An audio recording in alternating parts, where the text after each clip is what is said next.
Hi YouTube community, Miss White Wolf here. I wanted to do a really quick video. I just finished a ritual that I was very overdue in doing. It was actually my in-bulk ritual. Things have been kind of hectic and I didn't just want to not do it. And it's late, but I felt like it was important for me to do because I had some specific workings that I wanted to do. So I did it. I did it a little bit late, but I feel like it was needed, like I said. I wanted to show you.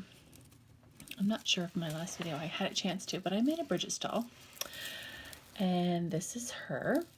So this is kind of, I actually really like it. This never made a Bridget doll before. So this is going to go on my mantle upstairs. I'm going to find a little place for it in on the corner, and I've got a wicker basket that I'll use as her bed, and that's where it will. That's where she's going to go. I haven't gotten around to making Bridget's cross yet, simply because my finger's still bad. It's not great. I actually have it out of the Coben tape for a little bit right now, and it's still, as you can tell, it's still pretty swollen if I take the Coben tape off for too long at a time. I apologize for the lighting. I'm trying really hard to make something work so that I can do this video tonight. But anyhow, so I'm kind of just winging it with what I can do between using the Coben tape and not. But I thought I needed a little bit of a break, so it's off tonight. But yeah, so that's my Bridget doll. And I wanted to kind of share her with you, simply also because, God, I have to see if you can see this, but I used grass. My friend went for a walk one day, and she found some grass, a piece fell off, on her walk. It was quite long. It was probably about 13 inches long. So she harvested some, and that's what we used. We made a little head. As you can tell, this is a bunch of them here, the main body. We put an elastic towards the top, and then we folded the top down and then put another tie right here so that you could make a head. And then we did the same with her arms. As you can tell, there are ties here so that she has kind of little wrists there. And this is, it's like a feathered grass that my friend actually has in her garden. I'm going to start growing stuff that I can actually use. I think I had talked about this in my last video. Things that I can use for my practice, like when I want to decorate, when I want to do these kinds of things. I have some straw here that I had harvested from another friend's garden, and I can do these kinds of things and these kinds of crafts with those items. It pays to be resourceful, and you know that they're natural, and whenever you want to dispose of them at the end of the year, for example, next year I'll make a new Bridget's cross. Let's try it without the light here, and this one will go, that might be a little bit better, this one will go into the fire. And look at this, there's a little star anise. I tied it there. That's kind of her heart to me. That's sort of like her heart chakra. So this was my first attempt at a Bridget's doll. So she's going to go up on my mantelpiece. Now, one neat thing I wanted to share with you. As I mentioned before, I came out of the broom closet to several of my friends and my family members. My boss, a lot of people that know me know that I practice witchcraft. I don't care anymore. It's just who I want to be, and I want them to accept me for who I am, and I don't want to take my pentacles down or any of my witchy stuff whenever they come to visit. And if anyone's watching my cat, I don't have to move my altar. I don't have to do any of that stuff. So anyhow, I have a friend, a very dear friend that's been a long time friend of mine, that's going through a really hard time. She was with somebody for probably 20 years that was not the best match for her, and he wasn't very great for her at all. And she managed to find him again, but in another body, not too long after she separated and left him. So she's finally said goodbye to the second person, and she's working on her right now, but you can tell she keeps coming back. She keeps thinking about both of these guys, and it's like it's her life lesson.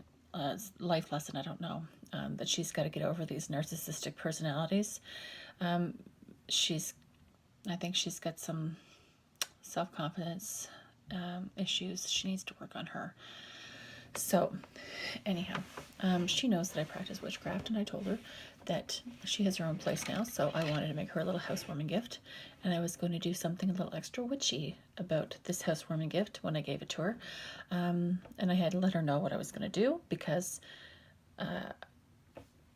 it's never good to work on a spell if the other person isn't in agreement of it, especially if the spell is for them. I want to help her prosper.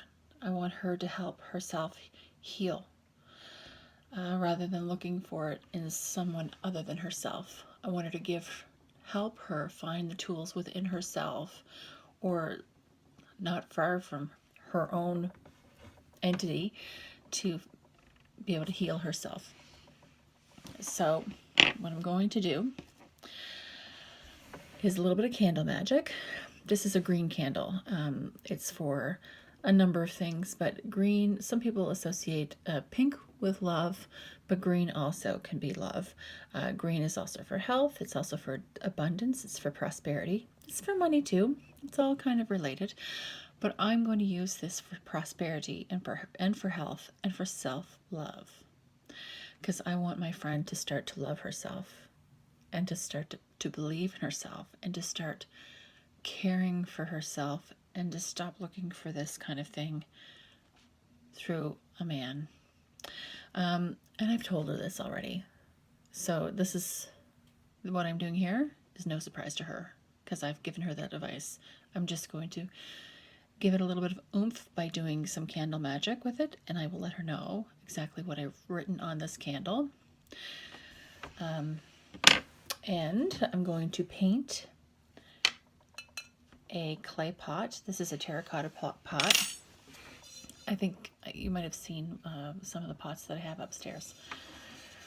So I'm going to paint it with green paint, and I'm going to create a sigil and I think I know what I want it to be, for her, for self-love, for her to be prosperous, for her to be able to care for herself, and to see her self-worth, to really see her self-worth, and to start to actually kind of dig it, So I'm going to start working on the candle magic, but I will have to show you the sigil and the painting that I do later, because this is going to be in stages, and I didn't want to forget about this, because I think it's a great idea, especially if you're out of the broom closet and you have a friend or family member that you would like to do something nice for, especially if it's someone that's recently separated and going through a hard time. I think it's kind of nice. I think it's a nice gesture. Plus, it's something that somebody can keep and care for and nurture and grow with. Now, just to let you know, in this pot, once it's done, once I've painted it and once I've put my intention into this, I'm going to put an aloe vera plant in there for a number of reasons. Because aloe vera, of course, is, it helps you. It helps with healing. It's regenerative. It's not a hard plant to keep if you have friends that aren't don't have a very green thumb. There's lots of uses for it too. You can use it on your face. You can use it on burns. You can use it on cuts. You can use it on almost anything. I mean, people drink it in those drinks that I've seen around. But anyway, so once that's done, but before I put the plant in here, I'm going to inscribe her name on my candle from top to bottom. And then I'm going to put some sigils on the side. I might even write in it what I want for her. Prosperity, self-love, hope. I don't want her to give up hope, you know. Love. Well, I've said self-love. So just some of those words that, you know, that I want for her, the things that I want for her. And I'll write them down and I'll give them to her once I've done that. Plus, like I said, I'll put a couple sigils on this that mean something to me. Maybe even the sigil that I'm going to draw on my planter here. Once I'm finished inscribing, I will anoint my candle. This has already been saged, this candle, by the way. It's always good to cleanse your candles before you anoint them, before you start working with them. So I'll anoint my candle. I'll light it. I'll let it go down to the bottom. But it's not going to burn all the way down, which is fine. Then once it's done burning, I will take it out of my handy dandy little candle holder. This is my Witchy candle holder.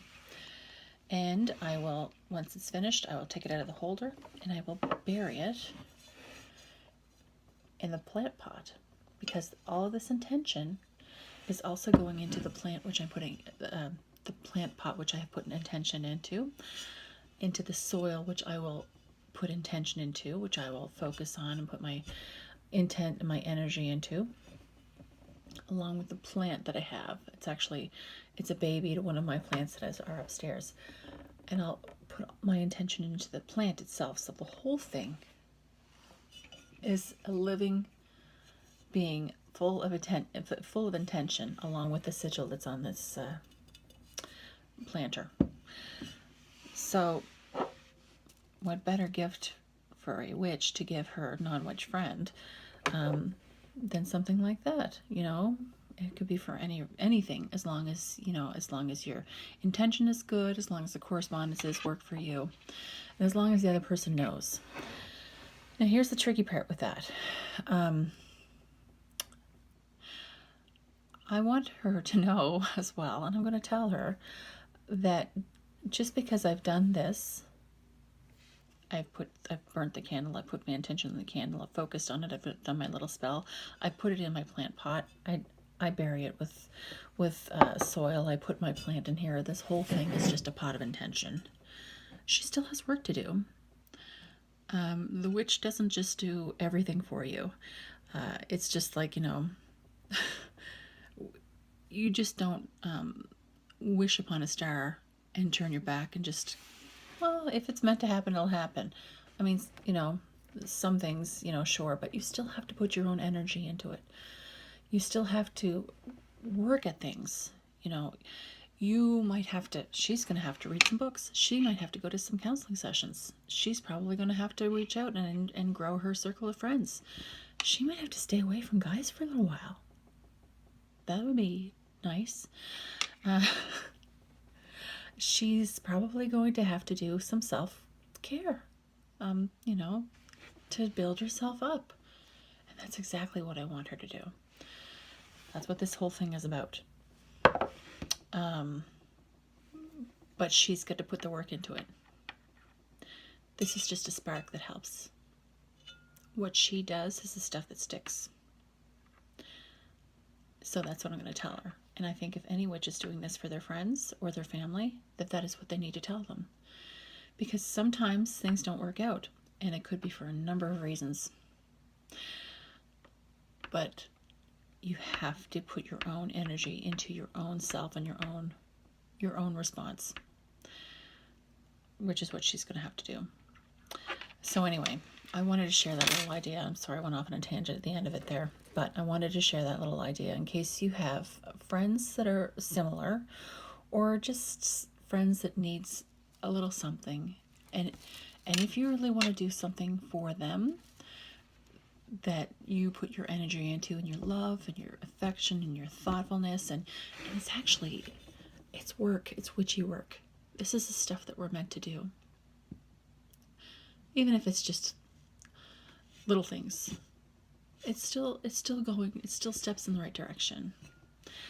This might seem like a little itty bitty thing, but I don't think it is, because this is going to sit in her kitchen.